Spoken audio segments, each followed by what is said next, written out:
Welcome to Women Made New. I'm your host, Crystalina Evert. Thank you for joining me this Saturday.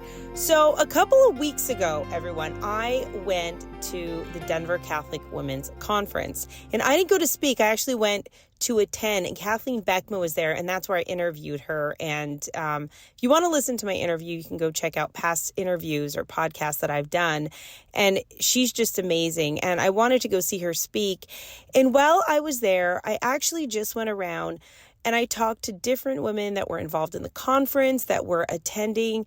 And I wanted to do a new segment today of just ordinary Catholic women really living their faith out, just the everyday Catholic woman, right? And so this is going to be a series of almost mini interviews that I did with different women at this unbelievable, phenomenal conference. Some of them were involved in the conference. Some were just like a mother-daughter that I talked to. But this is just going to be, I think, a time of encouragement for you. And it also helped me because some of the wisdom that came out of these women really struck my heart. So I hope you enjoy it as much as I did. But before we get into that, we are going to have a minute with Justin Fatiga. So stay tuned. I love Rice Krispie treats. And let me tell you what, I went into a line at the store and I asked the cash register lady, "Do you have any Rice Krispie treats?" And she says, "Sorry, sir, we're all out." I said, "My life stinks." All of a sudden, this girl goes, "My life stinks too, sir." Right there, I knew it was my chance to pray with her. I prayed prayer with all my heart, and I said amen. And afterwards, her coworker says, "Could you pray for me too?" I had a whole healing service in the Starbucks line. You see, you never know when it's our chance to encourage somebody with a prayer or with a word of encouragement.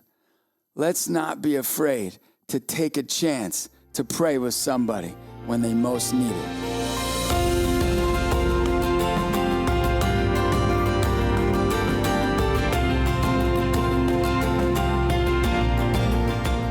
I am here with Tracy Mann, and she is part of the Denver Catholic Women's Conference. And I just wanted to ask you a couple questions in regards to how did you know that this was God's will in your life, that you should be doing this, you got involved? And the reason I ask this is because there's so many women that aren't fulfilling the mission that God gave them, right? And they're afraid, they're not sure, they're questioning, and the devil keeps them in that spiral. And also, I just want to interview all these different women, just beautiful, godly women like yourself that are really living it out. You know, even with how crazy the world is and everything going on, you are striving, you are fighting, you are faithful. And how do you do that? And how did you get to this place in your life? Yeah, well, in relation to the conference, I had been doing well in my professional life. Family is good. I volunteer at the school, but there was still a little piece that I wanted to give just a little bit more specifically to women. And so, you know, God usually lays it in your lap if you're open to receiving that message. And so a couple of years ago, an email came out about the conference from last year, looking for volunteers. So I decided to go to the first meeting where they were kind of introducing what they needed help with. And they needed help with vendors, which I love to help with connecting businesses and introducing smaller businesses to a larger group of women. So that's how I ended up getting involved here and in the role that I'm at right now. The journey here is kind of a fun story because I'm a convert. I converted 18 years ago when I got married. And what's really cool, I tell people, is I've always had a strong love of Mary. But growing up Protestant, the only time we ever heard about her was at Christmas. And I would ask my mom, like, why do we only talk about Mary at Christmas? And she's like, I don't know. I mean, she couldn't really explain it. So At least she was honest. I know. And it's just funny to think about. I remember asking her that. And then another time I remember asking my mom about communion, because in the Protestant church, it's a symbol of the Eucharist, and we would only receive communion once a month. And I was like, why do we only get this once a month? And she's like, I don't know. I never even really thought about that larger step of receiving the actual body and blood of Jesus. But when I met my husband and started going to Mass with him, I'm like, oh, that's what that is. So that's what led me to Catholicism. And then that's kind of what put me in the community I'm in. And yeah, led me to the conference. What was that like converting from Protestantism to Catholicism? Because it's very different. And what I get a lot, and I'm hearing from a lot of people right now, is, well, at the Protestant church, I feel so happy. They get that like feel good and the music, and I get it. I understand. I understand that. But there's still something about the Catholic faith that they are wanting and they're converting to. And what did your process look like? Yeah. Well, it's really funny. My husband and I, we went on a date on a Friday, and Saturday night he goes, well, I'm going to go to Mass in the morning. Do you want to go with me? And I had been going to Lutheran church with my roommate, my college roommate. And I was like, well, she probably won't care if I go to church with you. And I've only missed maybe a handful of Masses since then. Yeah. So we dated for a year. And when we got engaged, my husband was like, well, now you do RCIA, or my fiance at the time. He's like, well, now you do RCIA. And I'm like, what's that? And anyone who knows my husband is never surprised. Like, he was going to marry a Catholic woman and have a Catholic family. And anyway, I was the open and willing non-Catholic female that came along. But honestly, for me, there was really no question. I mean, I might not have understood fully at the time, but I was definitely not devoted to my Protestant church. I mean, I was going to Lutheran church with my roommate, and I grew up kind of Methodist, I guess. That's the most close, recognizable name of a church. And so, we just started going. And once I started seeing how I don't even know how to describe it, but how much Mary is a part of Catholicism, I'm like, I love it. It's Mary. Is that what stood out to you most? Like, what were like maybe 3 things that really stood out from when you converted? Like, there had to be certain things that were just like, oh my goodness, that just like, wow. Yeah. Well, I mean, just the Marian teachings, and like, it's okay to love Mary. Like, you never will love her more than her son did. And I never really had the perception, though, that Catholics worshipped her. And I know that's a conception that people think. And I'm like, we don't worship her, but oh man, do we love her? So I think that was something that stood out. Probably the biggest thing that I was most scared about was like reconciliation. And I remember being at an engaged event that we did in Nebraska. You go to Engaged Encounter, and it's a whole weekend retreat thing. And my husband's like, okay, well, you're going to go do reconciliation. I was like, what? But I'm not ready. And he's like, but we're getting married in 2 months. Like, you need to go. So I went in and I just started bawling. I don't even think I really actually confessed everything. I mean, there's no way I could have. I was completely unprepared, which now I, try to utilize the examination of conscience in that. But yeah, I think that was probably the one where I was like, whoa, But even receiving Eucharist, I had no problem with it, like some people. Let's talk about the Eucharist, because you're coming from being a Protestant is what we're talking about. And then, okay, you have this host, and we think that like Jesus, right? And it is. How did you deal with that belief in the Eucharist? Because so many people are Catholic right now and they don't believe that it's not there.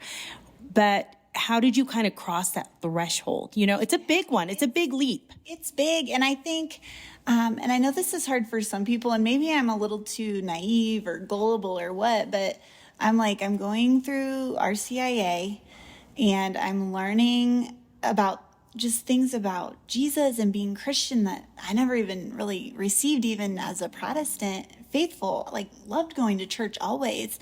And so I think even when I didn't actually understand what was happening, I'm like, I just have to trust. And now that I've grown deeper in my faith, like I love going to adoration and just sitting in front of the Blessed Sacrament, and I always get a chill. And I'm like, that, like, you don't just sit someplace and get a chill always, Like everyone experiences it different, And it's like, how can you not sit before the King, and the Creator and just Jesus and not be changed in some way, shape, or form? Exactly. And I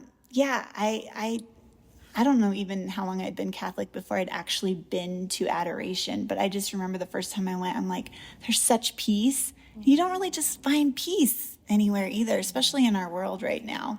And I was like, why did I wait so long? So if you could say one thing to women out there that are maybe struggling or having a hard time or just don't maybe believe, or they're even questioning maybe leaving the faith right now, what would you say to them? Pray about it and really try to discern why you're feeling that way. I think if there's ever any question about like the teachings of the church, go talk to your priest or, a spiritual director, somebody who can answer your questions, because I think it's definitely okay to question, but if in your mind the question's always leading you away from the church, I feel like there's a little more to kind of piece out there. Or are you not enjoying it because you haven't found your community? Are you feeling lonely? Just really take some time to think about why you're feeling that way and explore that a little more. Now, there is a lot up against Catholics right now, it seems like, more than ever, right? And the battle and just the judgment, or it's like we're having to take on everyone's wrongdoings as being a Catholic. It's just like following us around now, almost, I'm finding. How do you handle that? Yeah, I experience it in my own family, my Protestant family members. My mom, one time I was talking to her, and so my brother, also born and raised Christian, he doesn't go to church. He believes in God and everything, but he just doesn't lead his family in that way. And I said something to my mom, and she goes, initially when you told me you were going to convert, she goes, I was more upset about that than the fact that your brother doesn't go to church. And I was like, Mother, it's just she thinks it's wrong to think about purgatory or, whatever, or that, we shouldn't miss mass, and things like that. And so, we'll be at a family weekend and my family is going to mass and everyone's sitting there eating their brunch and they're like, we're going to enjoy our food, have fun at mass. And I'm like, we will. As much as you can with 5 kids, but yeah, I get that. It's a circus sometimes. It is, but and that's another thing I think that pulls moms away. Like it is hard to go to mass with your family, and you do kind of feel like you're not getting anything out of it because I didn't hear the homily.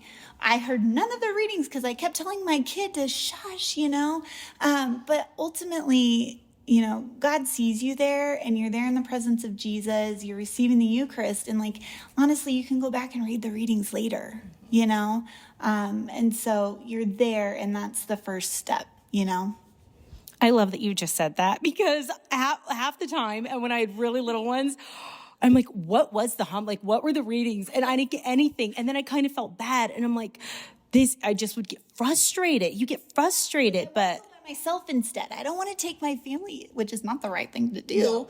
But when I start having those thoughts, I'm like, why? Because I am tending to my children who I have at Mass. God wants us to take our kids to Mass and to know Him. And the more they go, the better they get. It is, but it's worth it, It really is. I went to confession while I was here at this conference, and it was beautiful. And the priest was just talking about the family, and I just let him go. It was beautiful. And he said that the kids are the living blessing of the covenant with your husband. And I never had heard that before, even though it's like a given, and you know that. Yeah. But just the way he said it was beautiful. Did you start crying? I almost did actually start crying. But I was like, that's right, because you get frustrated and you get angry and then you feel bad. You're like, oh my gosh. But at the same time, it's just like, I never thought of it that way. I never had it phrased that way. And it was really beautiful. So the next time you're in Mass, ladies, and you're frustrated or overwhelmed or just like over it with your kids, that is the blessing. Those are living blessings from the covenant and the union with your husband. It's beautiful. And you may not always feel that way. I get it. But it's just another way of thinking of things, right? Exactly. And I think when you're struggling with your thoughts or your feelings, it is always thinking of it a slightly different way, or just, having it said to you a different way, which you don't get if you don't go to Mass or don't go to reconciliation, or, exclude yourself from your community because you miss out on those conversations. So true. Okay, if you had one thing that you could say to women right now that maybe are struggling or overwhelmed or aren't sure how to discern or whatever it is, what is it you would want to say to help encourage them? The first thing that came to mind was just don't give up, even when that feels like the easiest thing to do. Mm-hmm. Just keep going, one step at a time. That was perfect. Thank you so much for being here, and you will be in my prayers, and my listeners will be praying for you too. God bless. So I am at the Denver Catholic Women's Conference, and I ran into these unbelievable, beautiful women that work with Blessed Is She. And if you don't know about Blessed Is She, you need to get to know Blessed Is She. And it has really actually helped me in my own relationship with Jesus, and the retreats are just magnificent. But I wanted to interview both of these ladies because Blessed Is She is something special and not like any other women's ministry that I have found. But how did you get involved with them? And what is your name? Where are you from? All that good stuff. My name is Steph Salinas. I currently work as a director of events and Spanish ministry for Blessed Is She. I first volunteered to help a friend out with production, doing lyrics, audio, visual. And after a while, I was invited to my first Phoenix night, which is these parish nights that they have for local Phoenix women. And I went to my first one probably 3 weeks after I had my firstborn. And I didn't know how much I needed community, and specifically of women. I have sisters, I have friends, but at that moment I was like, wow, this is something special. These people get it. They get what I'm going through, and they desire the same thing. They desire a relationship with the Lord. So I volunteered for about 5 years, and then Jenna Gies, our founder, she approached me. She shared a lot about what she was getting in prayer with her husband, Mike, at that moment. And she asked me if I wanted to join the team and help with events, but also kickstart this Spanish ministry offering for the community of Blessed Is She. So yeah, it's been such a great adventure, and it's so beautiful that there literally exists something that is just all about prayer and community for women. How did you discern that, being a new mom? And it's because a lot of women are like, I don't hear God. I don't understand. I know I'm supposed to do something, but I don't know if it's really me or if it's God's voice. How did you discern that this is what he was calling you to do? I think I realized that he was offering me peace in this new season of life, this transition. And it was more of a calling, and it was a discernment of saying yes to him rather than what do you want me to do? So I felt like he was calling me to be open to being in a community of women. Before I've always felt skeptical about, I don't need more girlfriends, or and also as a new mom, you kind of feel intimidated to share, I don't know what I'm doing. This is scary. This is stressful. So really the Lord was just kind of inviting me to say, hey, you actually do need this. What do you need to do? What kind of roadblocks are in the way for you to open up and be part of this community? So it was more of a discernment of how am I going to enter into this new season of my life? And also, you're not alone, right? And they really get it. They're these women, part of Blessed Is She, they're so real. They are so real, so down to earth, and they're genuine, right? And there's not a lot of women you could say that about kind of in the worldly sense, but these women get it. And that I don't think Jesus wants anyone alone. And that's where the devil just kind of takes us out, is when we are alone, right? And especially new moms, you feel like you don't know what you're doing and you don't have your stuff together and everything's a mess. And oh my gosh, this is, everyone's been there, but you're not alone. I think that's wonderful. What is one thing that you want to say to women out there, maybe new moms struggling or just women struggling in their faith walk? If you could say one thing to them to help and encourage them, what would that be? I would say the Lord desires you. He desires intimacy with you. Even if you've known him for a long time or are scared to enter into a relationship with him, he desires that intimacy. So, find a community, find a parish small group, find a resource, find just someone you want to open up to and say, hey, how can I deepen my relationship with the Lord? And maybe it's just as simple as saying, okay, Jesus, how can I grow in my relationship with you? But I would say that the Lord just desires you. That's beautiful. And you can also go to blessedisshe.net, and there is a beautiful online community. And then also if there's a group in your local area to find them. But thank you so much, and God bless you. Thank you so much. I am here with Jordan Langdon, and I have been meeting so many beautiful women, and she is no exception with what she is doing for God. So tell us all about what you are doing. Thank you. So we are coaching parents to really unify their families in a team mentality. So often that, families are kind of just coming and going, and couples are two ships passing in the night. And I know from my own experience in my own marriage that sometimes there can be this undercurrent of division that's happening that you don't even realize. And so what we do is we coach parents to really get together with their kids and have what we call a weekly family huddle. And so huddling up each week to figure out what's coming in the coming week, and then what goal they're going to work on as a family. So we just love to inspire and pump up and empower parents to consider their family as the most important team they will ever be part of. Oh, that's wonderful. What made you want to do this? The transformation of my own family from a place of where I felt like I was doing it all and was like a team of one. Once we started kind of integrating these weekly family huddles, and my husband got more on board with the calendar, I actually realized I'd been benching him for years. Like, A lot of women do that. Yeah. A lot of women do that. we don't even realize it though. They're like, oh, I'll help out. And we're like, I've got that. I've got this. No problem. Well, what man is going to argue with their wife when she says she's got this? Right? And so once I started these huddles and integrating him into it and realizing what help and what value he brought to the family in these amazing ways that I could never do, it was just a game changer. And so because our family had such an amazing transformation and we have so much unity right now, I was like, I got to go out and teach others what the systems that we've put in place that are very simple, that can do this for others. How was your discernment process? Because women think they hear God, and I've been asking all the women, because they don't know God's voice, but they do, and they just don't recognize it. So what was your discernment process in all of this?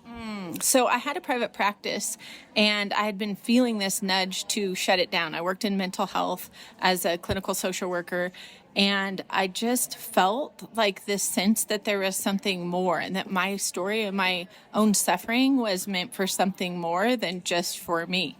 And so I went to adoration one day, and I actually just prayed, and I said, Lord, tell me what to do with my private practice. Is this over, or should I continue this journey? And I opened my eyes from this prayer, and my eyes went right straight to this vase of flowers. And the flowers were dead, completely crusty, dead.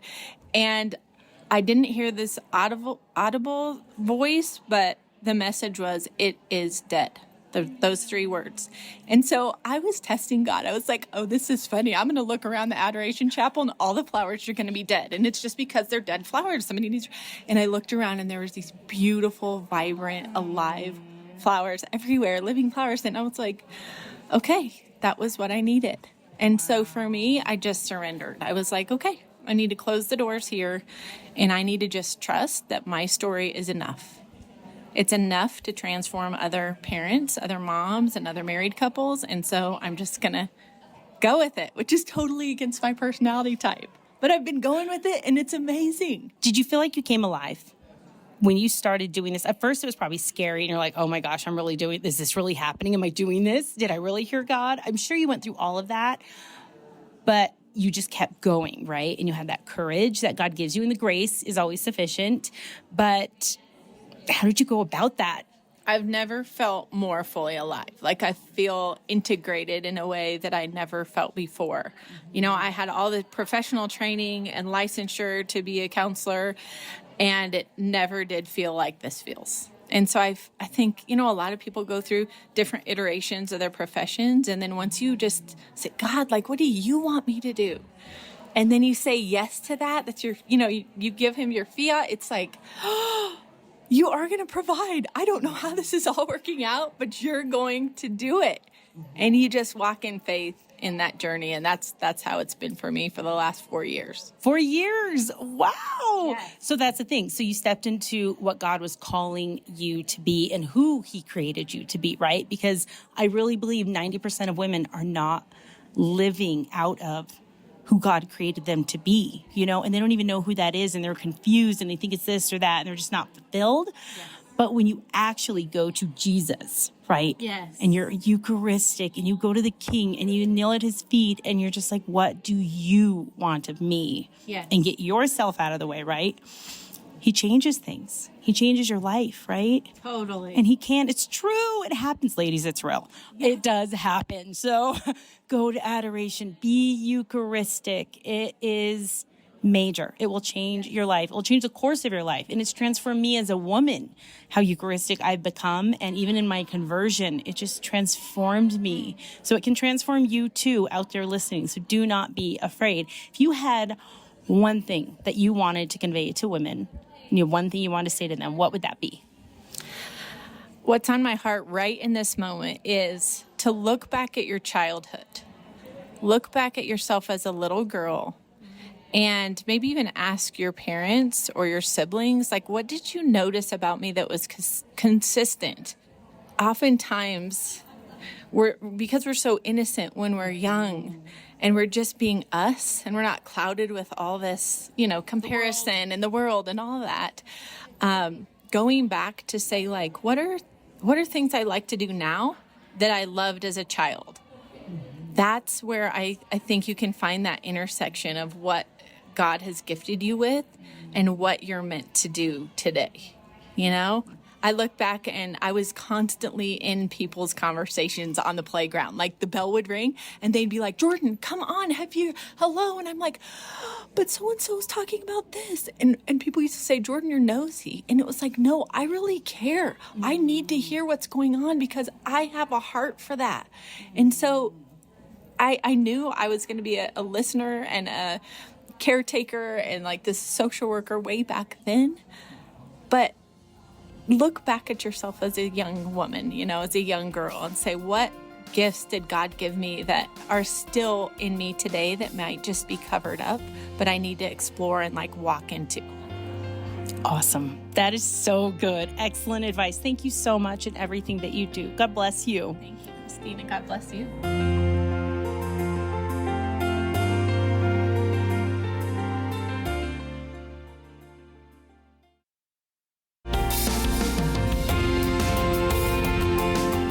So I have met the most beautiful mother and daughter, and they look like sisters, to be honest, you know? And when I met them, I was like, they're just so cute, but you look like sisters, honestly. And that what you're doing together, I think is beautiful. But I love your story, okay? So first, what are your names? Stacy. And Leah. Okay, and how long have you been Catholic? My entire life. Also my entire life. Now, were you cradle Catholics, or did you you're Catholic, but then you really had almost a conversion of heart? So yes, a cradle Catholic. And then probably once I got to college, it was moved to the heart. Okay, and what was that experience like? I had a girlfriend that was also a cradle Catholic, and we just kind of really needed each other and the Lord. And so, yeah, we just started following more deeply than we were before. Before, it was kind of like our parents made us go and do all the things. And then pretty soon it was our choice. So, if that makes sense. No, it makes total sense. And the nice thing is you weren't alone. right? And you can't do it alone. You'll get taken out if you try to do it alone. So that's a good example of that. And how about you? Well, like mother, like daughter, I also had more of a conversion in college, and it was through my Catholic center on campus. And I went to a retreat, and at adoration, I experienced the Lord like I never had before. And then I had a lot of great girlfriends, one of which she converted to Catholicism, but we were both Christians, so we just had some really awesome opportunities to grow in our faith together, and she actually converted, and then we just walked together in the faith. And then from there, just the Lord, he's great. I just grew so much after that initial conversion. What triggered the conversion? I think that adoration night, something just changed in my heart. I was like, oh shoot, like he actually loves me. I get it now. And it's been a long journey since then, but so good. When that happened, when you went in one person, and I've experienced it before God, and then you come out another, right? And even now in my life and my conversion and just different experiences or retreats, I will go in one time with Jesus and he does something in me or heals me or reveals something, and you literally come out changed, right? So how did your life change after that? I was working with some Focus missionaries, and I was in a Bible study with a girl who was working with a Focus missionary, and she asked me to lead my own Bible study and start taking real what is the word? Personal responsibility. Yes, thank you. I know that was like, what? Yes, personal responsibility for actually like sharing my faith. And so I think when I was able to have that kind of like leadership role in the faith, I was like, oh, like other women can also know the Lord in this way. So I think that was really beneficial also post like initial heart conversion to like take it more seriously. And what was that like for you when she left? Oh, it was super hard. She's my only daughter. So it was super hard. She played in the marching band at college, so we went to every single football game. I think I didn't miss a game for 6 years because then my son played. So we were there quite a bit. But we talked, I don't know, at least 3 or 4 times a week, not daily, just because both of us were very busy and we both have lives, and I would love to talk every day, but that's not possible. And so, you know, we knew she was going to the Newman Center. We knew she was participating in that. Her dad was a youth minister for pretty much her entire life growing up. So she had all of those influences well. And so we weren't trying to like shove them into the faith. We kind of know that they needed to discover it on their own because shoving's not going to help anyone. And so we knew that the children, all of them, including her, had a great foundation. But when she attended the Newman Center, which we did kind of push for that because my husband and I met at a Newman Center when we were going to college. I was in my master's program and he was in his bachelor's program. So we knew how powerful that could be just with helping to lead you down the right path. So we weren't really surprised, I guess, I should say, once she joined the Newman Center and started doing all the things with them. But it was hard for her to be that far from home, definitely, just in general. And you just pray every day that, you know, everything's okay because she's 4 hours away from me still. And so you just hope for the best and pray for the best. So, but it was great to watch her go through that, just because you could see in her heart she really, really was getting it. If that makes sense, like the Lord was there for her and leading her along this journey. It's kind of cool when you take your own ownership of your faith because it's no longer like, oh, well, my family just like did this.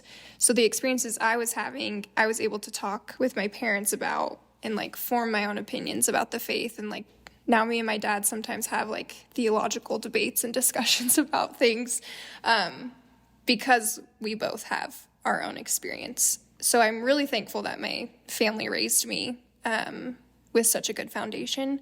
But again, I'm glad that I also had the experience in college, but then my parents were backing me up at home. That's always nice, right? Was it hard for you to grow up with your dad being a youth minister? Sometimes because I'm a youth minister now, and it literally consumes your life sometimes. In a good way sometimes, in other ways it's like, wow, I'm like really tapped right now. But my dad, he was really good at it too. He's great with high school students. He was also a high school teacher. So it was cool to like watch that be a thing growing up. And I was like always at the church. My parents also did music ministry. So I remember like playing outside, like in the church, like tree outside, and just all those memories. I think, yeah, that was helpful. I was around Jesus a lot unknowingly, planting those seeds.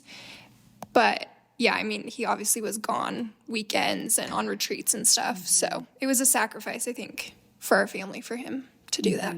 Right. Always when you're serving God, a sacrifice is involved, right? Always something happens. Now, you read How to Find Your Soulmate Without Losing Your Soul, right? So how did that help you? Because there's been a lot of women that I've talked to that have read that and just it's changed them or helped them or led them or guided them. Or how did it help you? It helped me a lot in high school, I think. College is a different place, let me tell you. But in high school, I think it just gave me the freedom to be single and not just like date whoever was at like my high school. There were like a few Catholic boys, but no one that I was like, oh yeah, like I would date you. So I think reading that book and then being in that group with those women who are also reading the book and just discussing things was really helpful. There were also 2 older women, so to watch them kind of like do it as they were older, they were kind of like role models for me at the time. Yeah, and I'll still refer the book to like high school teens that I'm working with. So I'm thankful that I had that experience when I was in high school to read the book and really dive into it. That is great. Wonderful. So if you had one thing that each of you could say to women right now that maybe are struggling or having a hard time or things that you've experienced that you know that God has just helped you overcome, what advice do you have for them? Just remember that the Lord is in your life. I'm not a sitter. I'm not a person that I'm not going to lie and say I take a knee every morning and pray. I don't. I might be praying when I'm out doing chores, feeding my animals. I might be praying when I'm washing dishes. I am not your typical get down by your bedside morning and night like my grandmother was and do all of those kinds of things. That's just not me. But I know he's there all the time. I like to be outside and look at things and go, oh, there's God's presence, or there might be something cool that happens with the sunset, or just things like that. And it's like, oh yeah, there he is, and he's helping me through my day and things like that. So for me, it's very much just throughout the day that I have reminders or gentle pushes, or, something happens and then it's like, okay, call in the army. I need prayer more than I have now, and I need to call in all my friends to do this with me. But otherwise, I just walk the journey, and I hope that I'm doing the best that I can. I love that you get support, because a lot of women, when they're struggling, they don't, and they go through it together or try to solve it or go through it by themselves, and they go to God. But sometimes you really need that community that he wants you to go to. And some women aren't comfortable with that. Maybe there's that person, you should ask to help you in prayer or whatever it is. Just don't be afraid to do that, because God's putting those people in your life for a reason, right? Right, exactly. And it's not so much like how do I put it? Not like I'm going to the other women and saying, like this and this is happening and I'm complaining, but just, hey, I really need your prayers right now. And they may not even know specifically what I need them for, but just, hey, I really need some help right now with my prayer life, or, struggling with this or that, and I need you to help me along this journey. So I love that. And what about you? I think my biggest advice is that redemption is real, and the Lord really does want to transform every aspect of your life. So like I said, I was a cradle Catholic, went through college, did have an experience of the Lord, but also things happen in your life when you're not a healed person. And I think the Lord really used a lot of experiences and suffering in my life to bring about a lot of redemption. So if you are going through a really hard thing, it's not in vain, and it doesn't have to be in vain, but get the help that you need and really lean on the Lord. If you just need to go to adoration and literally bawl your eyes out and not say anything, or pray for the first time ever, he really wants you to be whole. So let him do that for you, because your life could be a million-fold more than what it is now, even if it's really hard right now. I love that. Thank you so much. And thank you for your honesty and just being willing to talk to the women out there that maybe are struggling with the same things or just needed to hear that, and your yes to God. So thank you both very much. And I will be praying for you, and I know my listeners will keep you in our prayers. So God bless you. Thank you. Okay, everyone, I am here with Katie Lynch, and I used to live in Denver, and she actually was one of my children's teacher back in the day.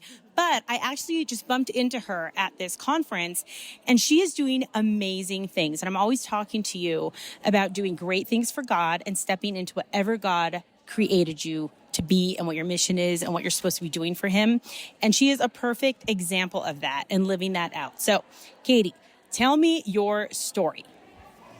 Thank you for pulling me. This is so exciting. Okay, so quick backup. I used to be a preschool teacher, and I loved what I did. I was at a Catholic school, and it was really enjoyable. But I always knew I wanted to be a stay-at-home mom, and that was kind of our plan. So once I had my second kid, I pursued that. I left teaching, and what I didn't recognize was the struggle that I would have with being a stay-at-home mom solely and not having just the extra joy in my life that was for me and serving, and teaching was so rewarding. So it was shocking. I was really struggling with being home. So I was sitting with my brother, who's a priest, and my husband, and we were brainstorming what do I love? What would be exciting for a new career?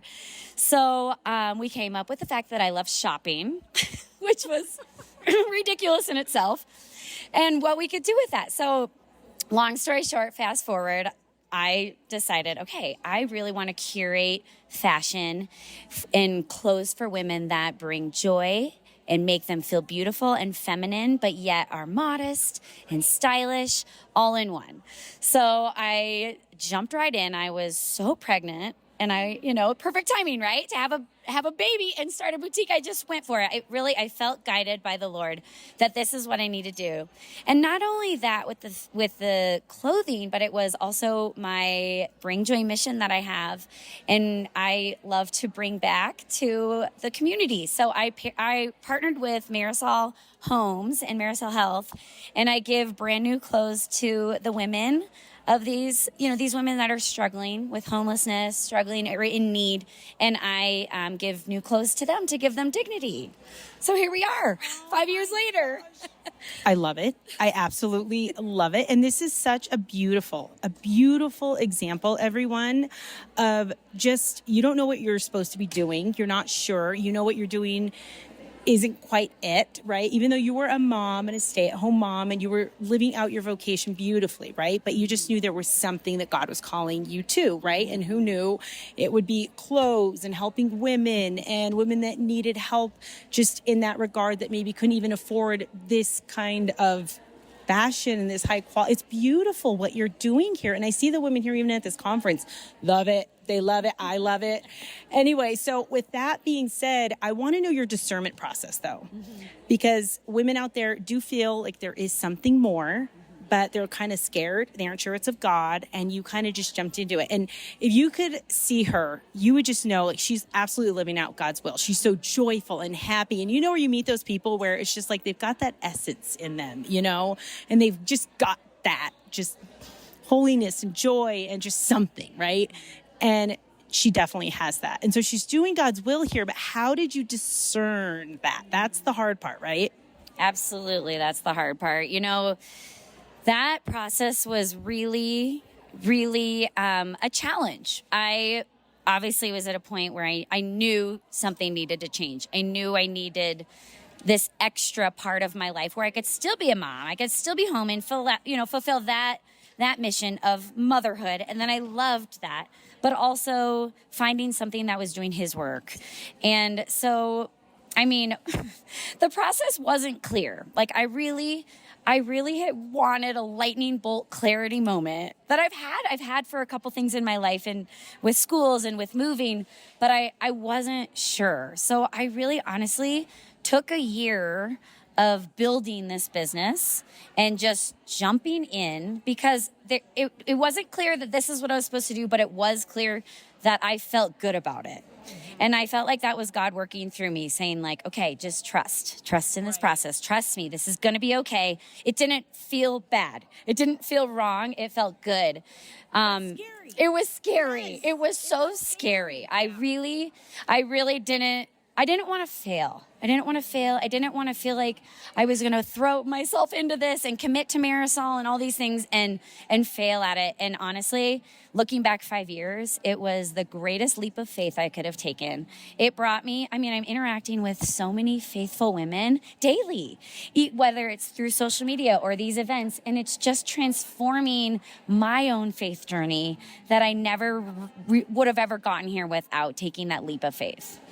You heard it right here, everyone. You just have to trust. You have to just go, and sometimes you have to jump off that cliff, even when you're scared, and do what you know God is calling you to do, right? And you may not be doing it perfectly. You may feel like you're just like one step at a time, and that's okay. But in the end, if it is God's will for you, He will fulfill that in your life, right? And He'll help you, give you the strength, but you have to be Eucharistic, right? You have to make sure you're in the state of grace and be prayerful, right? And God will lead and guide you every step of the way. What is one thing you want to leave with women? If you could say anything to women, what is it?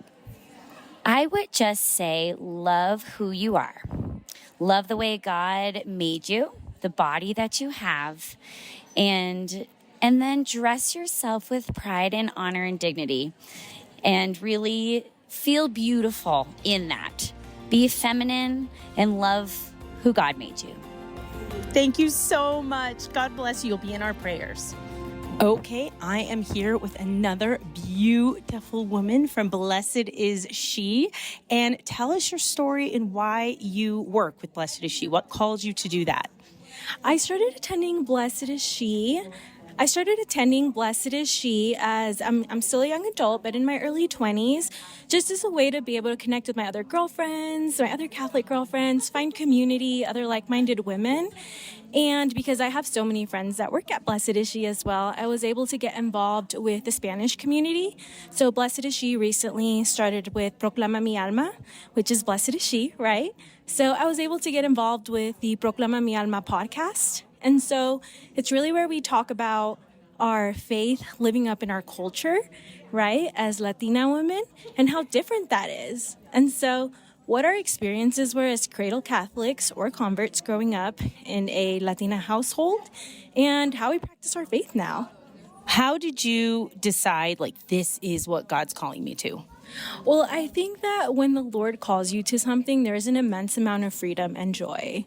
And so I think that as you're making decisions in your life, there's going to be moments where there isn't freedom, even if it's good. And that's not where the Lord's calling you. And then there's going to be moments where you experience a sense of this is where I belong.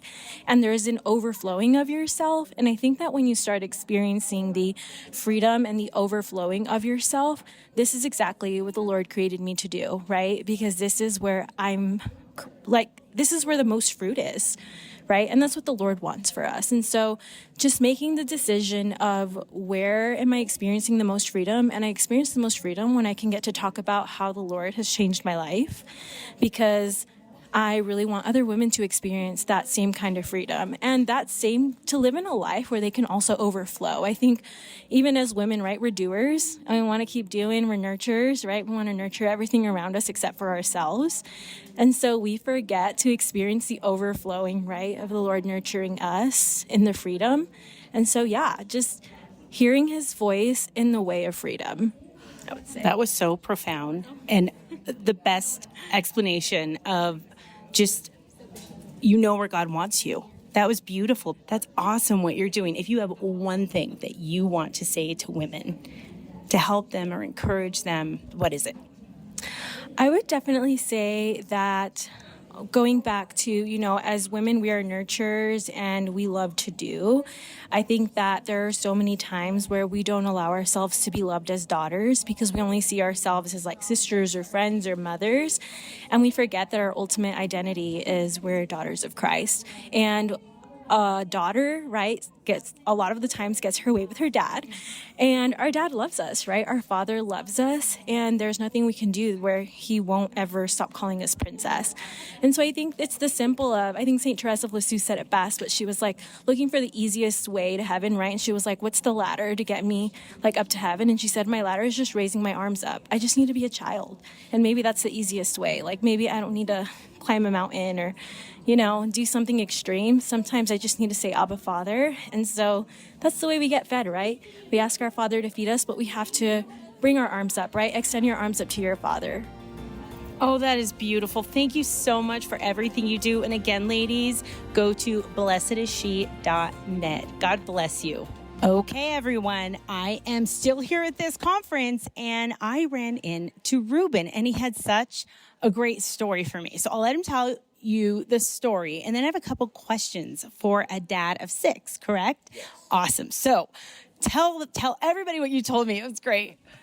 10 years ago when I met my now wife, this is about 11 years ago when we first met, she came to visit me at my work, and we were dating at the time, and then she saw on my desk a copy of the book, How to Find Your Soulmate Without Losing Your Soul.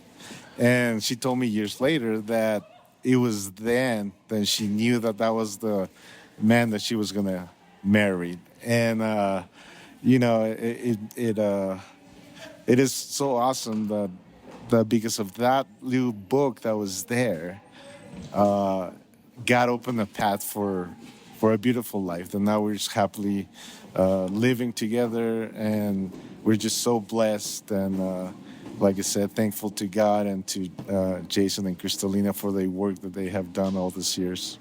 So you've been married 10 years and 6 kids later, right? And your wife recently just had a baby. What is that like being a dad of 6?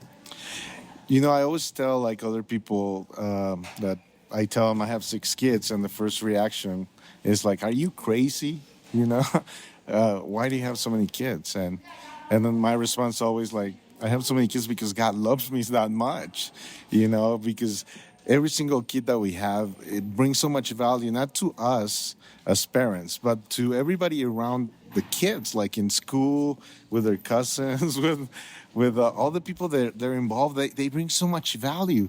And I feel like I'm a millionaire, even though I don't have money, but I have a millionaire because I would not trade that blessings for anything in the world.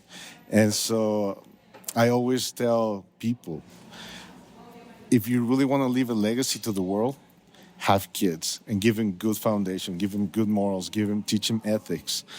And that will be a true legacy for the world. Don't worry about building empires of businesses or different material things. Worry about leaving kids that are going to be an asset to society in the future. That is beautiful. Thank you so much for that. Wow. Now, if you have one thing that you could give advice to people, what would it be? It would be have more kids that you can afford, because God will bless you through it, and He will never cease to provide. Even in difficult times, He will never cease to provide. So yeah, that's my advice. Thank you so much. God bless you, and know you'll be in my prayers.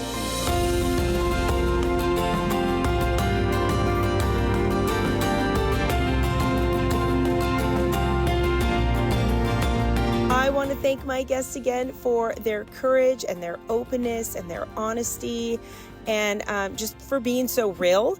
And ladies, for those of you that may not know, you can download the EWTN Learning app. It's absolutely phenomenal.